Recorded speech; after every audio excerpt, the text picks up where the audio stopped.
All right, welcome everybody to our behavior and training lecture this evening. Do you speak cat or dog? We're so excited to have Juliette here leading us through the discussion. And it is part of our behavior and training lecture series, which we are offering this year. We'll have about 3 lectures just focused on behavior and training topics. So we have been offering these pet talks and lectures all virtually over Zoom over the past almost year now. It's been a while, and I think they've been a lot of fun to have virtually. It's given people a chance to come from other places and just have an opportunity to be in the comfort of home and enjoy learning about some of these great topics. So I'm going to go ahead and share my screen. I always like to just talk about some fun things coming up at San Diego Humane Society. Can you guys see my screen? Juliette, can you see it? Yep. Okay. So if you ever want to know just a quick peek at some things coming up at San Diego Humane Society, if you go to sdhumane.org/events, that's a great place just to check out and see what's going on. I'm going to highlight our community engagement events, which you can see are down here towards the middle of the page. And we've been offering some tours lately. So we already had a couple this month, so look for some coming up in February. But if you ever want to take a tour of our wildlife center or of San Diego Humane Society's San Diego campus, we are offering those now. So those are some great things to check out. Our Wake Up with Wildlife on the 6th of February is going to be talking about how the items that people donate to Project Wildlife go towards our care center and how they help the animals. So you're going to kind of see some of those items in action. And then we have a really fun pet talk coming up on the 18th, massage for pets. Nedra does Reiki and acupressure and is well-versed in pet massage as well. And so she'll be leading us through that. It'll be a great lecture to attend. And then it's not posted here yet, but our humane law enforcement team, we're going to have a whole series of humane law enforcement lectures, and they are doing one on animal hoarding cases coming up on February 27th. So I'll send more information about that in the email that I follow up with everyone. And then I always like to just show off an animal that's in our care that could use a little bit of promotion. This is Boots, and Boots is 7 years young, and he is really affectionate. He's a little bit shy, but super duper handsome. If you like that ginger color, he's definitely perfected it here, and his sweet little bandana. So I'll send a link to showing him off a little bit too for you all. So if you know anyone who might be interested in Boots, he is absolutely gorgeous. So I'm going to go ahead and stop my screen share. Did you want to share your screen, Juliette, with our welcome? I sure can.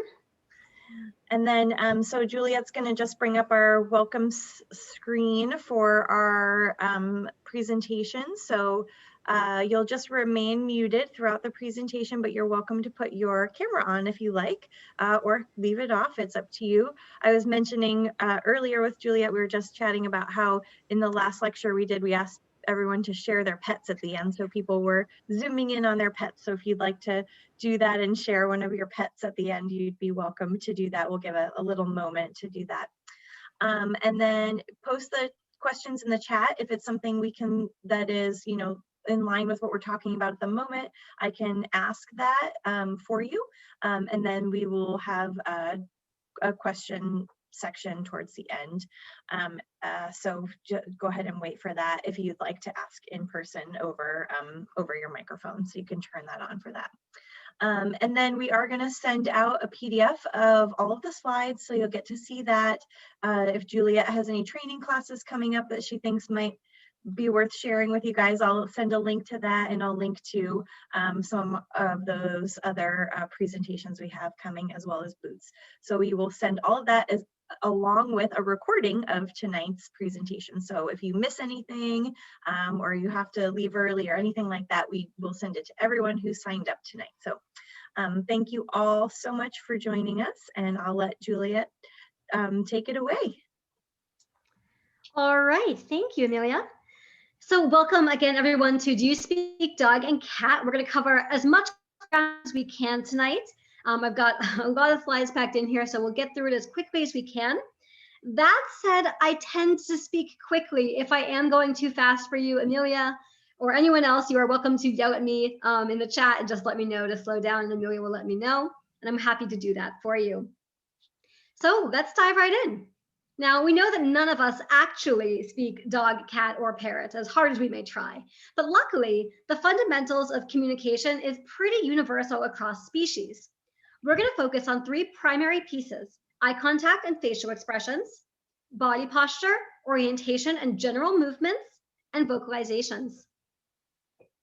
A few things to note: these topics are broad and complex, and research is going on forever, which honestly is my favorite part about it. There's always something new to learn.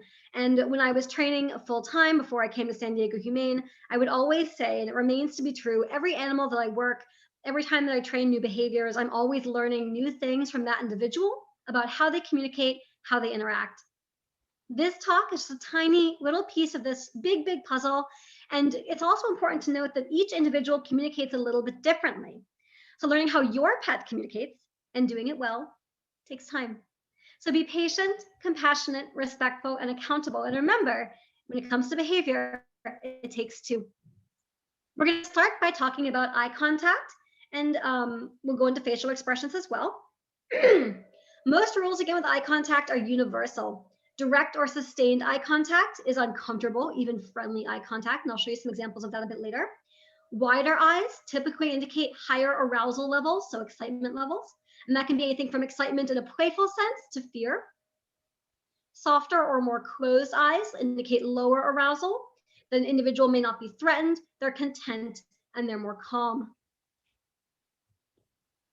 The facial expressions that we see among our pets will vary a bit by species, but again, still follow some general trends. If there's more tension in the muscles of their face, it means they are more highly aroused. And again, that could be anything from excitement and play to feeling fearful or like they're being threatened. Softer facial muscles indicate lower arousal, and again, contentment or calm, or that they don't perceive any threats in their environment. Many signals when it comes to facial expressions and eye contact are used widely. The differences between them may be subtle, so pay attention to those details.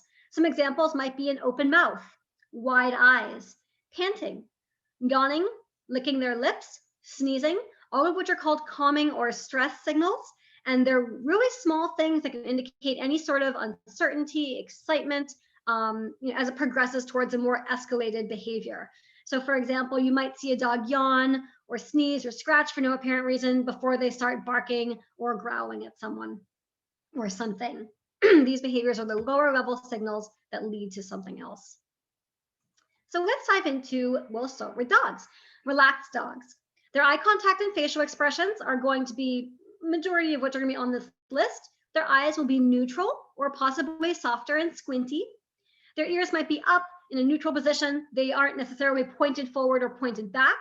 Their head will again be held normally in a neutral position more often than not, or maybe tilted to one side.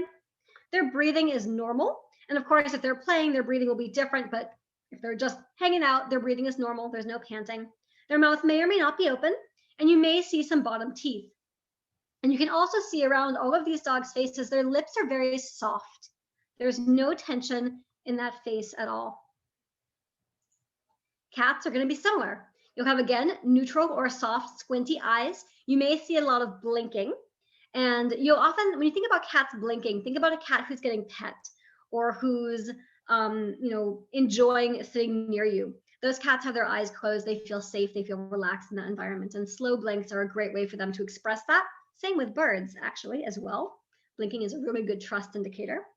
Their ears may be up as opposed to flat or back. Again, head may be normal, neutral, or tilted. Their faces are very soft. Their mouth may be open or closed. Their lips are not tight. And you may again see bottom teeth and tongue. Now, as we move into stressed animals, you're going to see the ears start to move. They start to go back or to come down a little bit. Their brow starts to furrow and their faces start to get a bit more tight. You're going to see a wider eye in many cases. You may also see what's called a whale eye, which is that dog, actually both, well, 3 of our 4 dogs here, the 2 on the top and the 1 on the lower left, that brown dog. We see the whites of the eyes, so that's called a whale eye. You might see pink eyes, nose, or lips. That's the equivalent of flushing or blushing for your pet. So you might see it if they've just been running around and exercising. They have more pink around their nose and their mouth.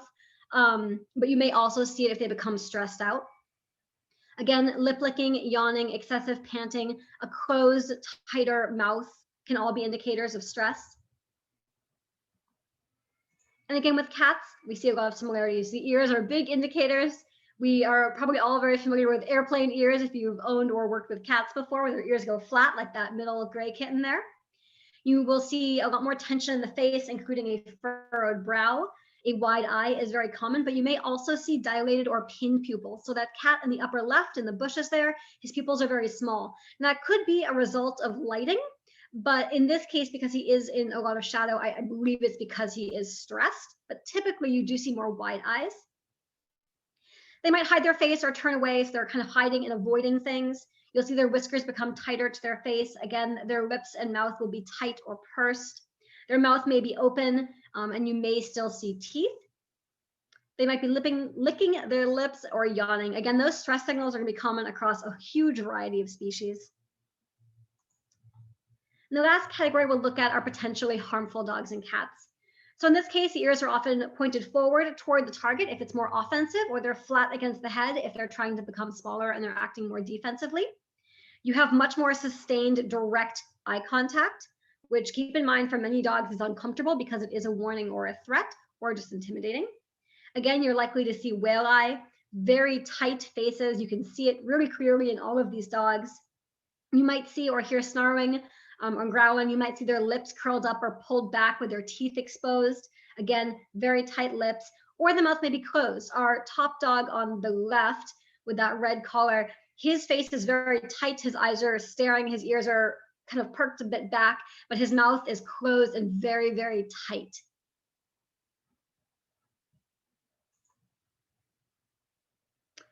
Now again, for our dogs, I think we have some repeat there. Sorry about that.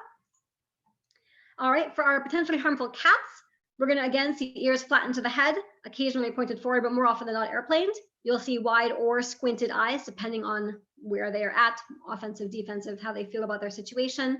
Again, dilated or pinned pupils, very tight faces. Their whiskers have become more forward in a lot of these situations. Their tongue is pulled back and the teeth are more exposed. And they're often, if you're able to see inside their mouth, they're usually hissing or growling at you. So let's look at some examples. You are welcome to use the chat and Amelia will call things out, or you can unmute. Just try and be mindful. And we want to look at what these dogs are saying. You're going to see 2 examples of each individual. And we're going to start on the top and then look at the bottom. So we're going to start farthest to the left with our piggy pup here. How, in a word, would you describe how this top dog might be feeling? Don't be shy.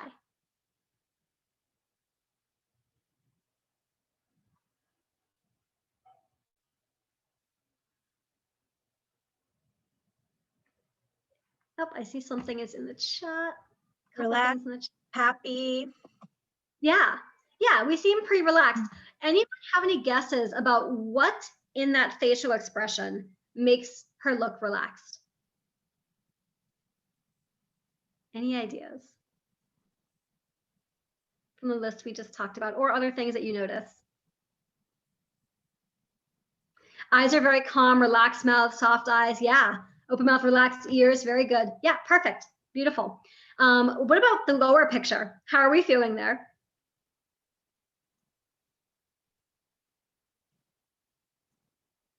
Anxious. Yeah, I'd say we're probably a step past anxious. We're pretty stressed out. We're pretty uncomfortable. Yeah, I'm seeing tense, bad, stressed.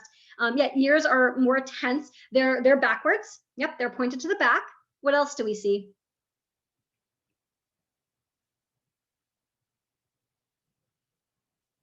Tighter mouth. Mouth is puffed. Yeah, I think we're about to boof in our general direction. Yeah, very tense face. Great job, you guys. And notice the pupils haven't changed much in this example. It's very direct eye contact. Yep, the eyes are a lot tighter. Yeah, staring. But the pupils haven't dilated. So remember, every individual is going to be a bit different. What about that middle puppy? How do we feel up on top?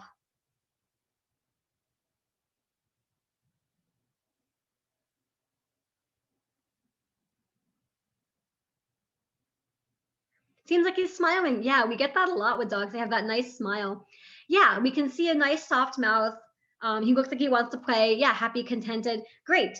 And he looks like he wants to cuddle. Comfortable. Good. Give me more specifics. What do we see about his body language? What makes him look like all of those things? Mouth is loose. Yep.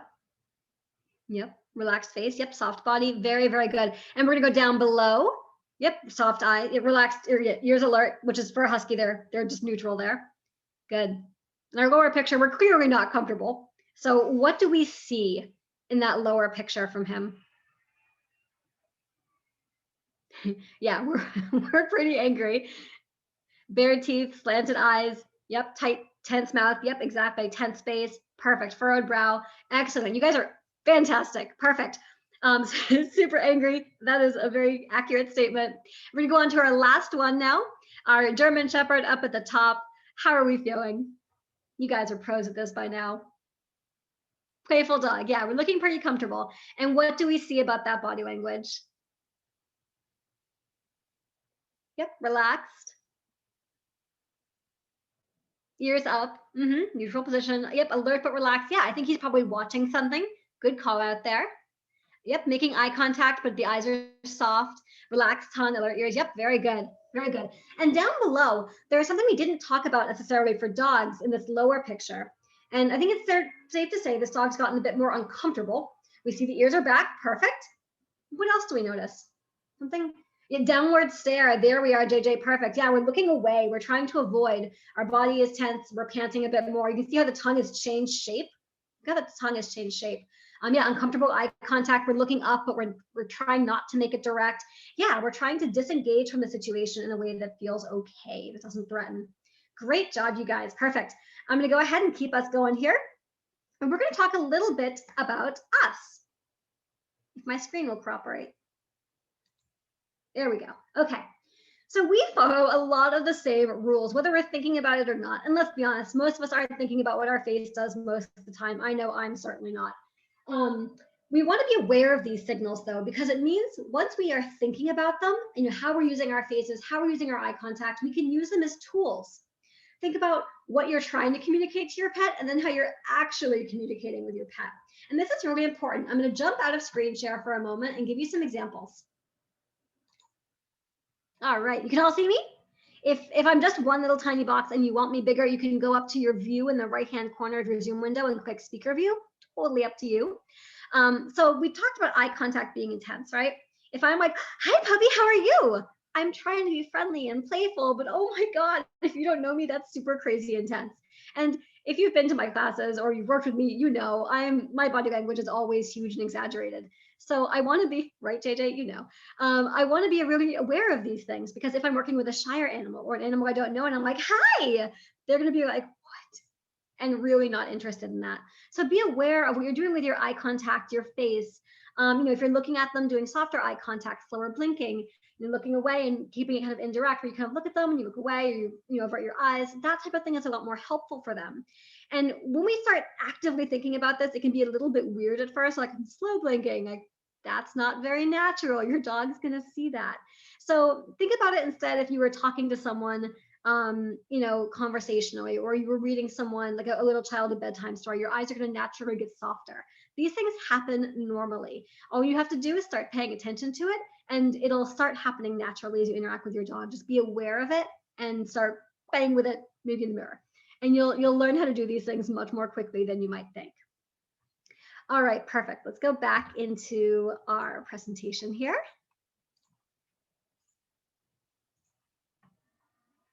All right. I moved one slide too early. So again, be aware that excitement can be overwhelming for our pets. We want brief or indirect eye contact for most of them. And especially when you're working with an animal that you don't know or who is more shy, fearful, you want to do soft eye contact, slower blinks, and this helps facilitate trust. It implies that you feel safe around them so they can feel safe around you.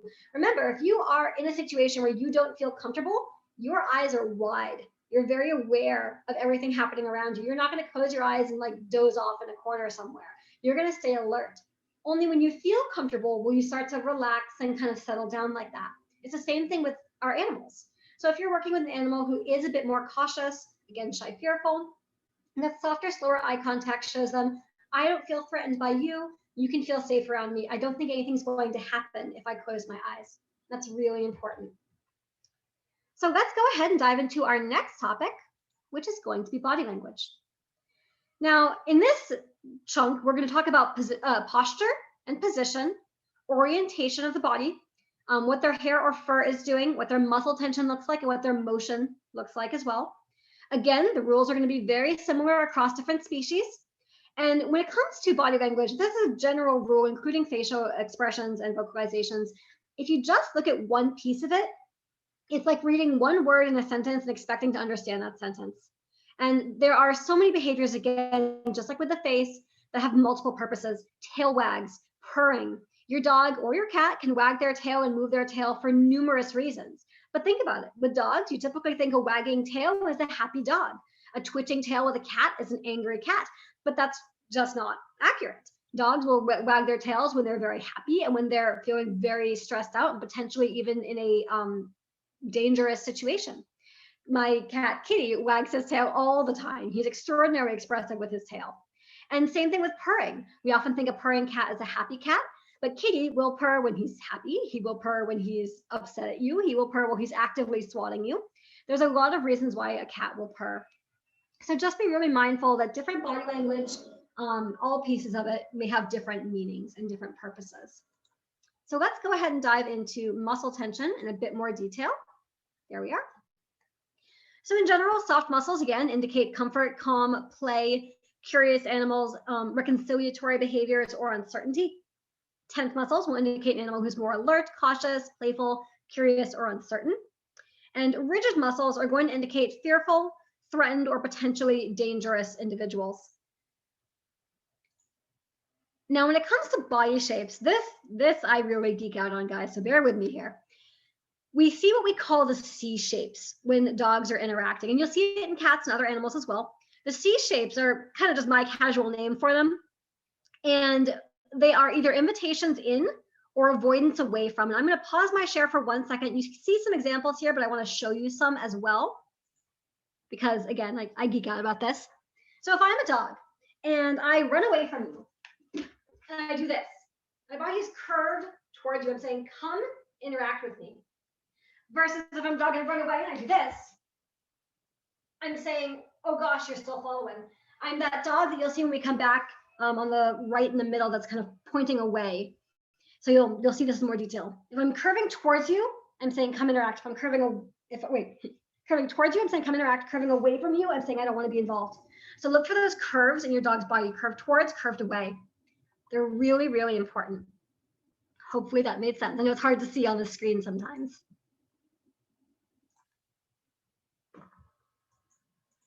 Okay. So look for those curves in. You can see both examples of these dogs with the yellow arrows are curving in towards the other individual. They're not as clean as the two puppies that are playing in the middle there, but even those top two dogs you can see are both curving their bodies in towards the others, their heads, their tails. They're pointing towards and saying, let's interact, let's play together. Now with the straight lines, you're going to see much more alert and direct postures. The dogs may be unsure or offering reconciliatory behaviors. They might feel threatened or be offering a threat. And again, that can be defensive or offensive. So the examples that we see here on the top, we have dogs who are greeting, and the lighter colored dog is very forward with that greeting. His body is forward, his front end is being held up. He's not really neutral, and his tail is really high as well. The other dog isn't quite so sure about that. Our shepherd type dog, his ears are back, his head is pulled kind of level with his shoulders. His body is hunched down, his weight shifted backwards. He's unsure about what's happening in this situation. Not sure if he's comfortable. Our two dogs in the middle that are chasing each other, obviously very uncomfortable there. The white one who's running away is curving his head back towards that dog, but again, not because he wants him to chase, because he's saying, oh gosh, you're still following me. You can see his body is a very straight line until you get to his head. He is trying to move away from that dog. One of my other, I guess, favorite postures to talk about is the S posture. And you see S postures across a huge range of species. I put a shark in there just because it really is across a huge range of species. This is a potentially dangerous posture. You'll see sharks assume this posture before they attack something. You'll see cats do this in that typical Halloween cat posture before they get very upset and are potentially dangerous. It's a posture we see in wolves. It is across the board one that means back off, don't come near me, I don't want to interact. Really important to be aware of these things. And again, with some species, it'll be more subtle. So always keep your eyes out for this. Oh, one more example. We have two more puppies here, and you can see one that lighter colored golden puppy is curving his body away. That's a C shape pointing away. And the other dog is saying, get away from my bone. So you can see, again, let me just click in the right place. He's curved away. Whoops. The other one wanted him to go away as well. So relaxed dogs, let's talk about that in a bit more detail. Again, body is going to be curvy and wiggly. Their fur is flat to their bodies. Their tail is either in a neutral position at the base. At the base will be at the height of their body, or it'll be slightly lower. If it is up, it's usually in a nice big wag. You might see play bow behaviors where they're inviting play to happen. That's the kind of that yoga downward dog position in case you happen to be unfamiliar with the play bow. Again, similar signals with cats. Body is curvy and soft. Their fur is flat. Their tail position may vary quite a lot, but it may be wagging or curled around their bodies, or just kind of doing the cat thing and going all over the place. If they're laying down, they might be in a standard cat loaf position, or they might be in some weird, highly contorted cat position that's only comfortable if you are a feline. Now, once we start getting stressed, we're going to start seeing their body language change substantially. Their bodies will get lower to the ground or tucked in and made smaller. Their tails are often tucked below their bodies or flat against their bodies, or they might be raised up straight above their backs. Their hackles or their fur is going to start to stand up, especially along their back and their neck. Their body's going to get more stiff and alert, more tense. They might be hiding under things, and you might see some of those stress signals. Shaking it off is a really big stress signal, and we know this exists in people. Taylor Swift has an entire song about shaking off. It's the same thing for our dogs, our cats, our birds, etc. So shaking off is a good indicator of your dog shaking off some sort of stress, whether it's playful stress or anxious stress. They might be pacing or doing any sort of repetitive behaviors, including excessive jumping. Again, their weight might be shifted backwards, and they might be doing avoidance behaviors for whatever the stimuli around them is as well. Well, that's weird. He wasn't supposed to fly in there, but we'll take it. All right. Again, with our stressed cats, their body is low and compact. Their tails may be tucked or raised above their back. Their fur is going to get puffy all over their bodies. You can see that example of that kitten down there with the dog. Again, you might see them getting stiffer, shaking it off. You might see a lot of excessive or sudden grooming behaviors in cats. Cats do a lot of grooming when they get stressed out, either of you or of themselves or of something around them. Again, they might shift their weight, and they'll often avoid or hide if they are feeling stressed out. You can see in that picture on the lower right, that is a very shy cat who is as far back in his cubby as he can be. He's making himself as small as is possible because he just does not want to interact. He does not want to be seen. Now, potentially harmful dogs are going to have even more stiffening in their body language. They're often what we call frozen, where they're just very, very rigid. Their spine often straightens out. They may be squared off with their shoulders. Their whole body is pointed in one direction. They become hypervigilant, where they're just super, super aware of everything going on around them and very responsive to it. Their tail may also be raised up and stiff. And if it's not raised up, it's often flat by their legs without being tucked and is likely not moving. You may see some dogs when they are really upset who are of a very tight, small wag. It again depends on where they are at with their comfort levels and the situation. So potentially harmful cats, again, cats may freeze. They may do that Halloween cat or S posture. Their fur gets really puffy. Their tail may be stiff, or it may be tucked. Their bodies may be tucked in, and their weight may shift forward or backward, depending, but oftentimes forward. Here's an example of Ginny seeing a dog that she does not know in our home. And even though this dog was very polite and mostly ignoring her, you'll see how she responds to him. So Jeannie is rather stressed by PJ. Her ears are flatter. She's growling. Her body's pretty rigid. Her fur is up along her back a bit. If I try and poke her, she's very rigid. She's hissing. Her eyes are partially closed. They're not staring. But that's not a happy cat. And you can see how dilated her eyes are. They're almost entirely pupil. Additionally, if you do not know your stressed cat very well, please do not poke the stressed and potentially dangerous cat. She's very mild when it comes to us, so I knew that was a safe thing to do, but please do not poke the potentially hazardous cats. All right, so let's go ahead and look at some examples, and we'll go through this pretty quickly. So looking at the whole body, including their faces, we're going to start on the left again with our brown tabby kitten. I will open up my chat so I can see all of your wonderful comments. Tell me how this cat is feeling and what you see as far as the body language.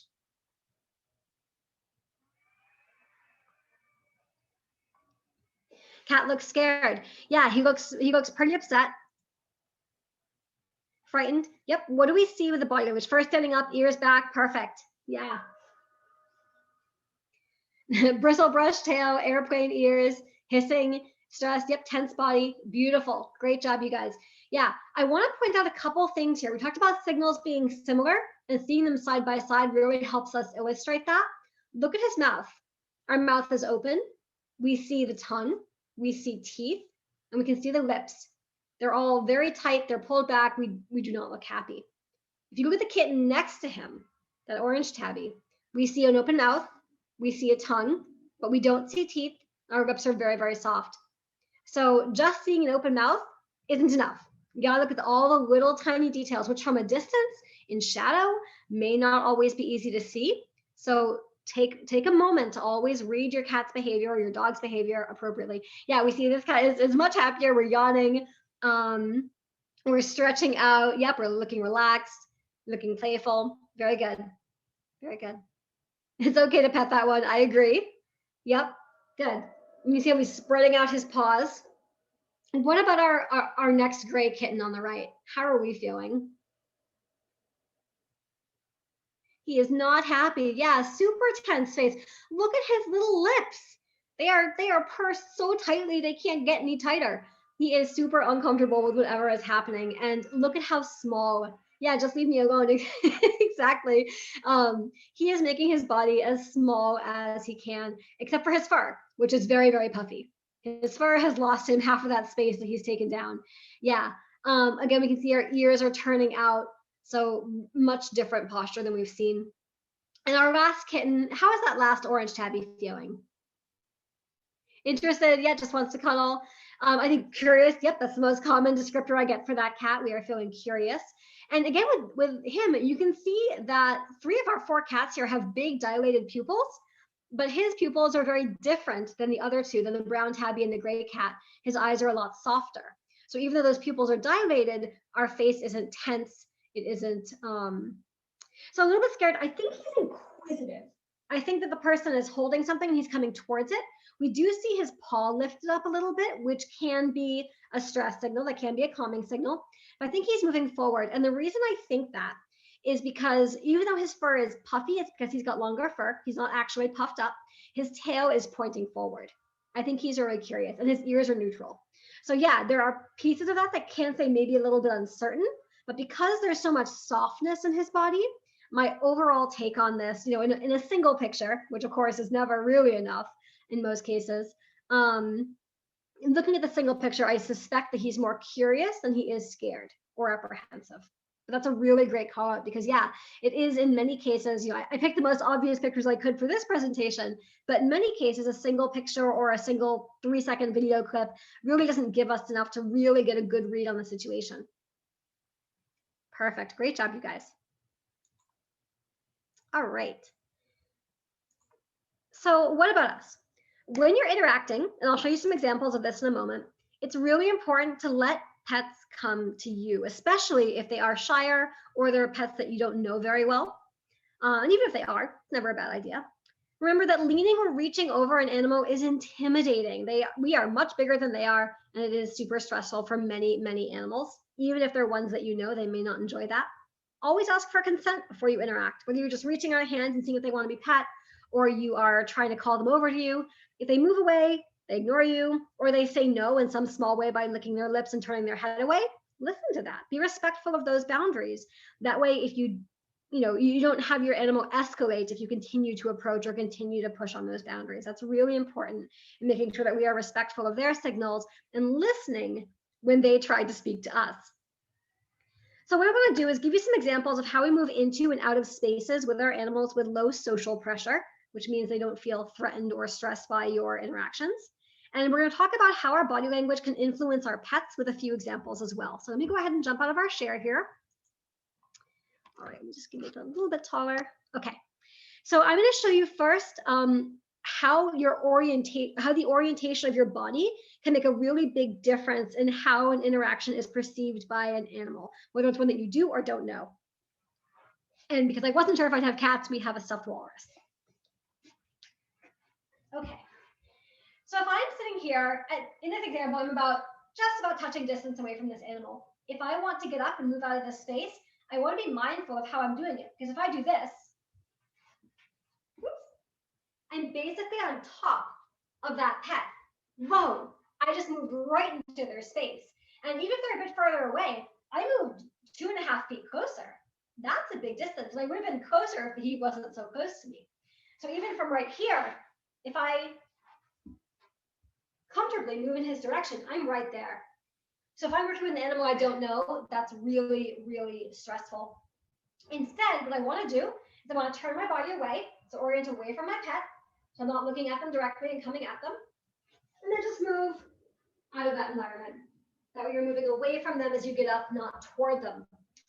Additionally, if you are working with a shyer animal, sitting in a kneeling or crouching position can be a bit challenging for them because you can spring up very quickly. So I'll just plop down with my legs out underneath me, which I cannot get up from very quickly. So those are some good tips to note as far as body orientation when working with an animal you don't know. Hello, Poe. Additionally, I want to talk about how when we are walking with our pets, our body language makes a huge, huge difference in how they perceive the world around them. Some of you may have heard the expression, the emotional leash. It's because the leash transfers so much information to your pets. So what I want you to do later on, if you have someone else at home, do this with someone else. Otherwise, just clip your leash onto something stable. And you're going to stand up. Actually, I can just do it from here. You're going to apply tension so your leash is tight. And from there, I'll show you up close. You're going to move your finger just a teeny, tiny bit at a time. And you're going to see, wait for it to stop, that leash move. If you have someone else holding the metal end of that leash, they're going to feel even teeny tiny movements. And that's going to tell your pet information. So if you're walking and let's say you see something scary approaching your pet and you're walking and all of a sudden, oh, come on, let's go. You tighten up on the leash. Your pet feels that and says, whoa, what just happened? And if your body language gets tight and your face gets tight, and we'll talk about this in a moment, your voice changes, they're going to read all those signals and say, what's going on? There's a trash truck. There's another dog. There's a motorcycle. And they're going to take that information and start to form either additional or new associations with that stimuli because of the cues and body language they're reading from you. So always be really aware of how you're communicating with your pet. Now, let's say your pet is afraid of trash trucks. That's okay. If you need to move away, be aware of your body language. Watch this instead. So we're walking, we see your truck, come on, let's go. You can keep your body loose and make it a game when you move away. That way it goes like, hey, let's go this way, as opposed to, come on, let's go. There are huge differences there that your pet will pick up and perceive. So be really mindful of how you're using your body language. You can run away from something, and as long as it looks fun, your pet's gonna be more willing to buy into that scenario. When you're holding the leash, moving your finger, I'm just gonna do it this way so you can see it. Teeny, tiny movements. You will feel that, I promise.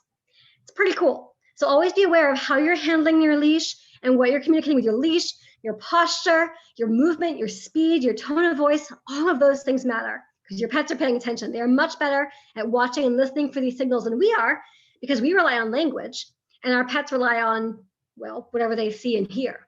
So they're very, very mindful of those pieces where we typically don't rely on them as much. Okay, let's dive back into our presentation.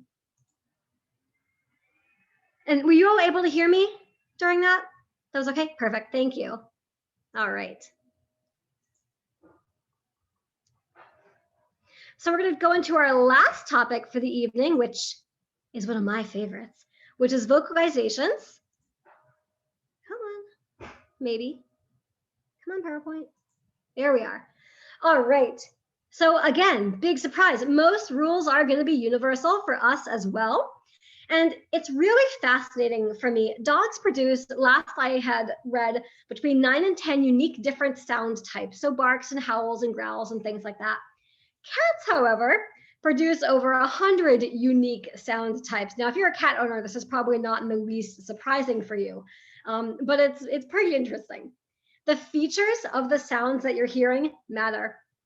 How high or low a sound is, how fast or slow it is, the tone of that sound, and the variability, which means how different it sounds or how goofy it sounds or how much movement is in the sound. And I'll give you some examples of that. So since we, again, can't speak dog or cat, what can we do? The tip that I always give people is pretend it's a different human language. Pretend that your cat or your dog are speaking French or Japanese or some other language that you may not speak. And pay attention to the features. How does it sound? And say to yourself, what might I be saying or potentially feeling if I sounded like that? And this allows you to get a general impression, because if you were listening to someone else, a person speaking a foreign language that you did not speak, you would watch them, you would listen to them and try and get a general feel for what might be going on, how they might be feeling. If that's the best you can get, that's the best you can get. It's still a good starting point. That's what we can do with our pets. So let's talk a bit more about those features. Get some tea here. Okay. So high-pitched sounds tend to be faster and a lot more variable. You'll hear an example in a moment, a lot more goofy, kind of like my voice. They indicate high emotional arousal, such as excitement, play, but also anxiety or over arousal and frustration. And the tone matters. For example, if I say, "Hi, how are you?" It's excited and playful. You can hear that pretty clearly. If I say, "Hi, how are you?" It's about the same speed, about the same pitch, but it's tighter and more strained and indicates a higher level of stress and anxiety. Same thing for your pets.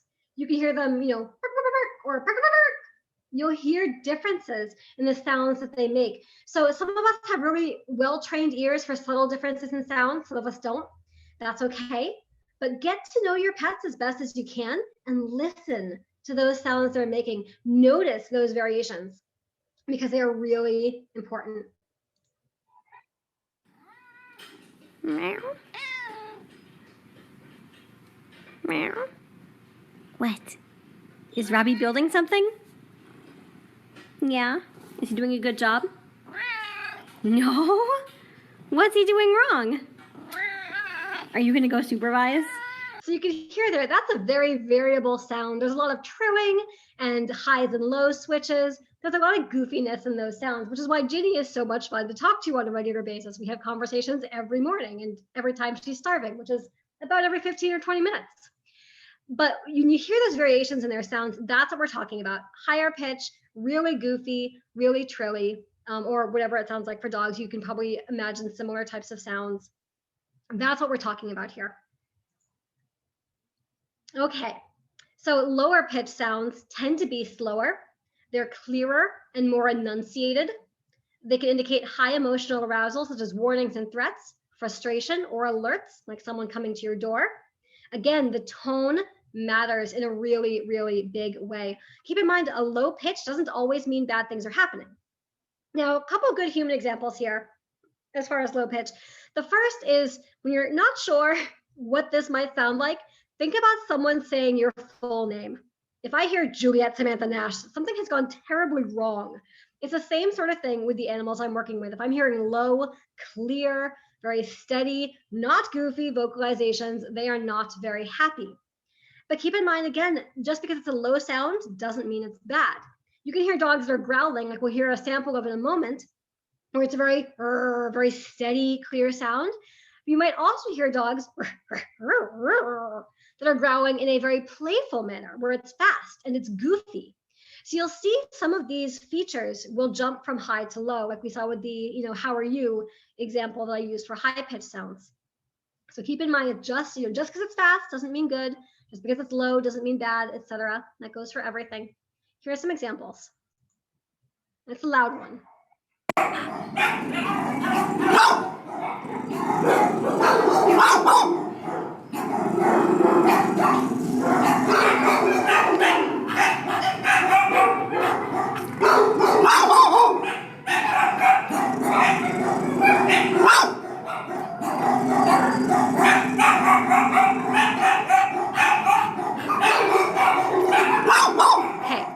So there were a lot of dogs barking in that video, but the main one that we're focusing on, very low, steady sounds. They're drawn out. They're very clear. And even the dogs in the background, you heard higher and lower barks, but they were all very alert and very clear, very sharp types of sounds. One thing I want to point out as far as body language, if you were noticing in the last few seconds of that video, in between growls, he was looking down, looking away, and licking his lips and doing different things like that. Those are reconciliatory behaviors. This dog doesn't want to fight, but he wants us to move away. He's saying, please just go away, please stop approaching. So it's really good to note that even when you're hearing these sounds, in many situations, the animals are willing to de-escalate if you give them space and you respect their boundaries. Super important to note. So now we're going to hear an example of, we're going to see an example of Ginny and Poe interacting, where Poe is very frustrated that Ginny does not want to play with him. It's hard to hear her growling, but she is growling for, I think, 85% of this. And you will absolutely hear him.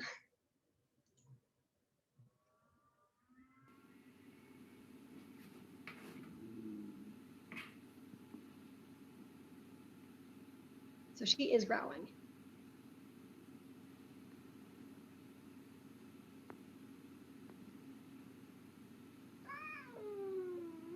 Can you hear him, Amelia?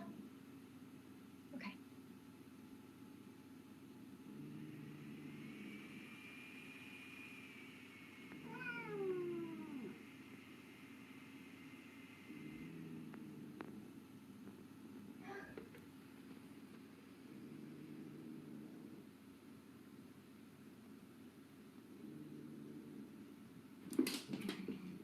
Okay, so a couple of things I want to note there.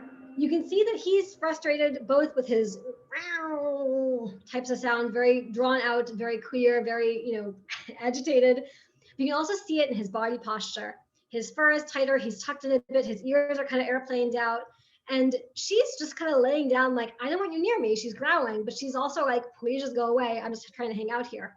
At some point, it's hard to see, but he gets a bit more intense in his, I believe, his gaze from what I remember. You can see how she gets up and starts to move away, and he takes that as an invitation to chase her and say, why aren't you playing with me? You can see that big bushy tail, those flattened ears. They're not actually going to do harm to each other in this situation, but you can see all those telltale signals of a cat who could potentially escalate to a fight if these two didn't know each other so well.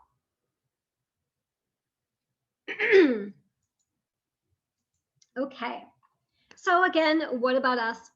We follow, as usual, the same sorts of rules. Whoops, for some reason that got cut off there, sorry. People pay more attention to language, the language that we use, than the way that our voices communicate that language. And I will fix that before we send out the PDFs to you, so don't worry. So we pay more attention to the language we use than how our voices communicate the language we're using. That's really important to note, and I'll give you some examples right now. Okay. T. So if I am talking to my pet and they are stressed about something, and I think, you're okay, you're all right, it's okay. Do I sound calm and relaxed?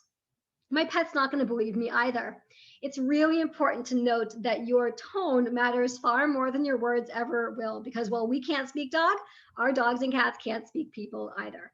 So they're paying attention to your voice, not to what you're saying. So when we are stressed, naturally, your voice is going to get tighter and more strained. It's okay. You're gonna feel that tension and see that tension in your voice physically. So watch my neck. It's okay.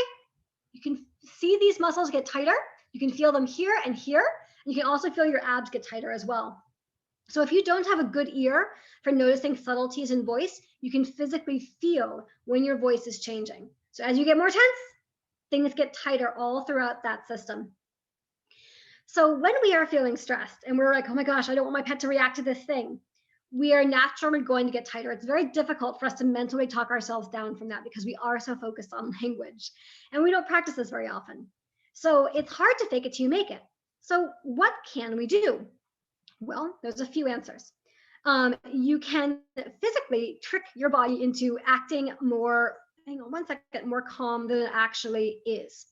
So what you want to do, instead of squeezing your voice in and making it tight, is you want to fill it with air, which sounds super strange. What I mean is take a deep breath, and as you say something, or let it out as you say something. So when you take a deep breath, that forces all the muscles in your neck, your shoulders, your chest, your abs to release. So right away, it makes you look more calm. Your posture is going to change. And for me personally, I drop my shoulders, so it's a big, obvious, exaggerated gesture.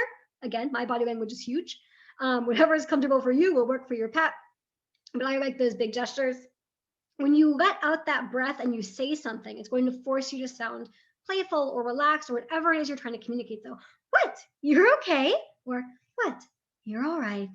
You can change your voice and play with these tools to force yourself to fake it until you make it. So again, if you see that trash truck coming, what? Let's go this way. I can let it out and make it easier for my dog to actually believe what I'm trying to tell them as we run the opposite direction from the trash truck. Now, keep in mind, you wouldn't do that for everything you said, because no one talks like this. That'd just be strange. And your dog would be like, what? So don't do that. But the first thing or two that you say, it's a really useful tool for forcing yourself to physically calm down, but also helping your pet believe you more as you are trying to move them out during the critical moments of, is this going to escalate or can we get away successfully with my pet still feeling comfortable or not overexcited, depending on where they're at on that reactivity spectrum or excitement spectrum. So really important stuff to note with those types of games. Any questions? We are wrapping up. I hit 7 o'clock. I was so afraid I was going to go over. I want to go ahead and leave time for questions and make sure that we have time to do that. Make sure I don't have anything else that's super significant here. Actually, I do want to put up one more thing just so you have it. So let me dive in.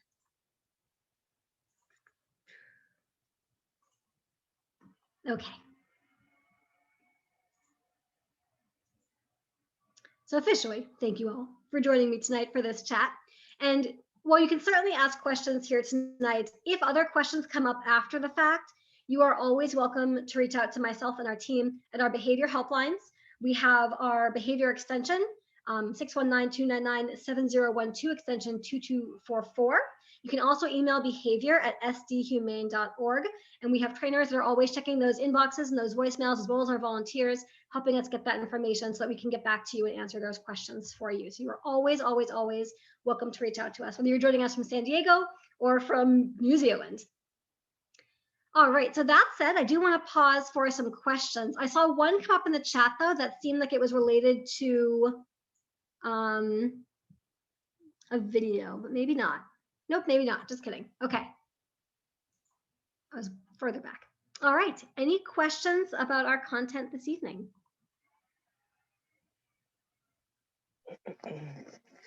Hi, Dave. If I ask you about my cat? Yeah. So I adopted her Labor Day, and she's 2 years old. And as soon as you pet her, like 1 minute, she would bite, but not draw blood, but not, she just like wants you to stop, Yeah. Sometimes I would just like leave her alone. So I've been working with her, trying to get her where she doesn't bite as much. She doesn't bite as frequently as she used to, but she still will like sometimes like attack me. Mhm. Like laying in bed, I'm not moving my feet and she'll come up and attack my feet. Or sometimes when I'm working, like she'll come up and bite my arm, so I'm not doing anything to her and she comes up. So I think some of her biting, maybe she wants to play, or maybe she wants a treat or something. I think the people who had her before me would reward her with food every time they ever touched her, every time they ever did anything. So when she started biting and I thought she was wanting me to feed her a treat, so I stopped feeding her treats and started just petting her and playing with her when I'm interacting with her, because I don't want her biting for food. I want, Right. there's plenty of food in the dish that she can eat. So, but I was just kind of wondering, like, what you know of or what I can do to help with biting. So there's a couple different pieces to that. There's the biting piece, and then there's the what I think is just needs to burn off some energy piece. So I'm going to address the biting one first. So that goes back to the comment I made about asking for consent earlier, and I can share. I'll share with Amelia to share with all of you a video that we filmed on how to ask for consent with the pets that you're interacting with. And my cat Kitty, who didn't pop in during the presentation tonight, is very much a SWAT first, tell you no second cat, or at least he used to be. So we did a lot of de-escalation work with him as well. And for him, what I always would do is I would offer an interaction. So I'm assuming I'm at ground level here. I would offer an interaction, like just a little curved finger, and I would hold it maybe a few inches away and see what he does. If he looks at it and looks away, or he turns away, or he grooms, or he does something different, he's not interested in interaction. Any of those are types of signals. If he leans into it, or he kind of looks at me and like sniffs it, then I can probably get a scratch or two in. What I will do after 1 or 2 pets, or whatever a good number seems to be for your cat, before you anticipate the biting happening, pause, move your hand away, then just a couple inches. And if he goes, hey, why did you stop? You have permission to keep going. If he kind of just sits there, you're fine, you're done. Okay. Yeah, one of the common things that we see is our cats especially will jump up into our laps, or they'll come and sit next to us, and we pet them and they bite us, or they grab us, or something like that. Yeah. And it's frustrating because we're like, well, but you came to me. And the answer, I think, for our cats is, yes, I wanted your body heat. Why are you touching me? Yeah. So keep in mind, just because they're there with you doesn't mean they want to be pet. So offering it and then checking in, if you get permission, pet, and then pause and see if they want you to continue, and just do those check-ins as frequently as you need to make sure they want it to continue. And keep in mind, each cat has a different way of changing the subject. So if Ginny wants me to stop petting, she will start either grooming herself or grooming my hand. If Kitty wants me to stop at this point, he'll either twitch his head ever so slightly to the side, or he'll take his paw and push without cause, push my hand away. And with Poe, he'll either get up and walk away, or he'll gently grab and very gently mouth my hand. We've done zero pressure interactions with him, where he'll just kind of like grab and be like, stop. So you can definitely de-escalate, but watch for the different signals they have for interrupting that interaction, because they'll all have their own unique ways of doing it, just like we do. Yeah, And for the other it's kind of piece, confusing because she'll be purring. As she came to you, she is purring and she looks, like all cute, where she's kind of rolling around. It looks like she wants you to pet her, but she'll bite sometimes. And so, like, it's hard to know when she wants or doesn't, so. Yeah, sometimes it is a lie. Yeah. Yeah, so I always ask first, ideally with my cats. And then with the second piece of going after your feet, I think we just need a bit more enrichment. So I can send some enrichment resources as well. Make good choices, thank you. And so just giving her puzzle toys to get her dinner from, or something like that. That way she's burning off a bit more energy and not having to come after your feet at night can be helpful with those types of activities. Yeah. I see a question in the chat for scaredy cats. Always hides when people come over the house when the doorbell rings. Yeah. So Debbie, there's a couple recommendations I have for you. The first is join on Sundays. We do at 12 noon a kitten socialization and isolation chat. It's on Zoom. It's free. It's 30 minutes. We do one for dogs as well on Saturdays and Sundays. The times are all on the website. It's 9:30 on Saturdays and 10:30 on Sundays. And we cover a different topic related to socialization each weekend. There's 5 different topics and they just rotate through. We're about to restart with what I consider to be number 1, which will be how animals learn this coming weekend. We will then talk about desensitization to sound the weekend after that. So I would come into that one. We'll talk about doorbell specifically with relation to cats. And if you're really curious in training that behavior, our level 1 trainable cat class covers all your basic behaviors and gives you a foundation. Our level 2 class, which you have to take level 1 to get to level 2, is much more complex training behaviors. And we start building and shaping more complex behaviors, one of which that we often recommend for folks to try is teaching their cats, it's a several part behavior, to become desensitized to a doorbell, but also to learn to go to a mat and station there, which is a level 1 behavior. And you pair the two together. So they learn to hear a doorbell or a knock and go to their mat and stay there and wait for good things to happen, as opposed to disappearing under the couch for 3 weeks. So there are some really cool ways to train it. I can't go through the entire process in this chat, obviously, but there are definitely ways to train that sort of stuff. And if your cat is very shy, a bit of a sneak peek, we are in the process of finalizing curriculum for a shy cat class. We're going to do a quiet launch with some folks to test it in February, and then I'm hoping for either March or April we'll do an actual shy cat launch for the public. So there will be options for that as well. Super excited about it. And yeah, so what I would try in the meantime is come to the socialization chat. It's going to get you some tools to get you started for that. And the other topics, in case any of you were wondering, are so it's how animals learn, desensitizing to sound, socializing with other animals and people, desensitizing to body handling, and then exposure and desensitization to novel objects and experiences. And JJ's been to a bunch of them. She can tell you all about it in the chat if she wants to. But yeah, so they're a lot of fun. And then let's see. Yeah, so Micheline, if you adopted from us, all of our adopters get a free 1-hour post-adoption consult, which is a 1-hour session with myself or someone else in our training staff to kind of talk through and troubleshoot any behavior questions that you have. That said, they are absolutely not a replacement for training. So any new animal in your home, you always want to start training right away, because as you'll learn, if you join us for How Animals Learn from every single thing they do every moment of the day. They learn based on consequences. So the sooner they start learning what is acceptable in the home versus what isn't, right, JJ? Yes. The sooner they're going to settle in and learn what's appropriate in the home. So definitely want to start on training, whether it's formal training or not, right away. An 8-month-old pup, the class you're looking for is level 1 marvelous manners. If you have more specific behavior questions, like your dog is very reactive, there are some classes you can take before that, like Reactive Rover or Feisty Fido. But typically you'd want to start with a level 1 with an 8-month-old dog, because they're adolescents and they probably need some good foundation behaviors. Level 1 trainable cat, yes, we're going to be offering it again in March. We aren't doing it in February because we're going to be testing Shy Cat for flow, and we're going to be possibly doing a level 2. I had some requests for it, so we're going to figure out if I can squeeze both in February, but it will be in March. It's actually already on the website, so you should be able to find it. It's Sunday afternoons at 3 p.m. It's a lot of fun. These guys joined me for all of it, so that's why they're all here, because I think we're in class. All right.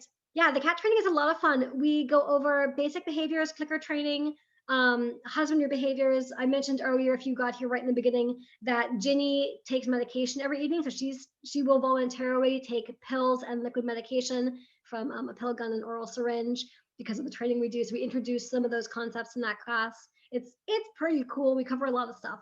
So I highly recommend it. Yeah, and Feisty Fido is for dogs who are reactive in the home as opposed to outside. So it's dogs who are reactive in the home to things outside of it, so home or yard. And then Reactive Rover for dogs who are reactive on leash. So a lot of great options. We have 4 different classes that focus on different elements of reactivity. So Reactive Rover for reactivity on leash, Feisty Fido for reactivity in the home, Fabulous Focus for impulse control for poor impulse control in different situations. And then we have Shy Dog class for your shy and fearful animals, and soon Shy Cats. On the site, we will send you a link, but it's going to be sdhumane.org/training will be the fastest way to get there. And if you can't see it, it's because it's starting in mid-March. So you may have to scroll forward on the calendar. It'll say next or previous, next, and today or something like that. Just hit the next button. It'll push you forward to March. Ah, perfect. Thank you, Amelia. You're the best. Yeah, the towing, it definitely took some practice, but we did. We had to do tapeworm pills over the summer for our cats, and they're big. So we had to break them in half, and our cat Kitty loves the pill gun. So we put a couple treats in there, did 3 treats, half a pill, 3 more treats, half a pill, 3 more treats. And he was like, are we done? Can we keep going? And it's actually become a little bit of I can't say problem, but a bit of an annoyance, because in the evening when she gets her medication, if he sees it happening, he'll come over and try and get in the way because he's like, whoa, there's treats happening.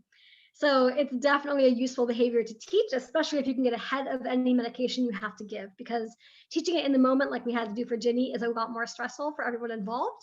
And she, in 3 months, was doing an amazing job, but it was a long month and a half to get to that first moment. Sherry, I will send you, we will get you a link to it directly. Actually, if you hold on 1 second, I can pull it up. Whoops. Let me find it. Give me 1 moment, because I have a direct link to the cat training classes. I love that everyone's like, cat classes. Okay, that will bring you to the trainable cat classes that we offer. It should be on there.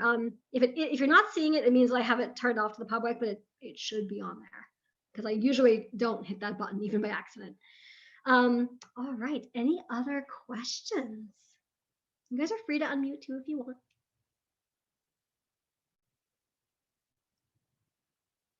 If anyone wants to share their pets with us too, you're welcome to do that.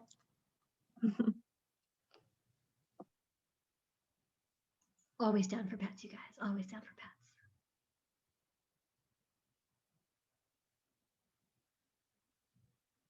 Oh, we're so cute. He's like, hi, Mom, what are you doing? Thank you, thank you. Sorry. Wait, is it still? I can't Yep, see. I what can you see it. see. I Oh, can there. just do a photo of mine in the background. Yeah. Oh, Yeah, love those markings. Oh my goodness. Look Yeah, at that just sweet keep it face. going. So, Nicolene, what you can do for Benson, or wait, we changed it. Bunsen, like the burner. So what you can do with Bunsen is when you call their name, so Bunsen, make some sounds. The moment he even begins to turn your direction, yep, and feed. And that's kind of help them start to recognize, oh, I hear the sound, good things happen. I hear the sound, good things happen. So that can help. But yeah, the name game is a good bit of fun. No classes showed up. Okay, I have it turned off, probably because we were finalizing dates for Shy Cat. So I will turn that on when I get out of here, and you'll be able to sign up for it from there. Thank you for letting me know though, because I probably would not have remembered to check. So thank you. Oh, Emmy, look at her. I love her little sweater. I can't, my heart.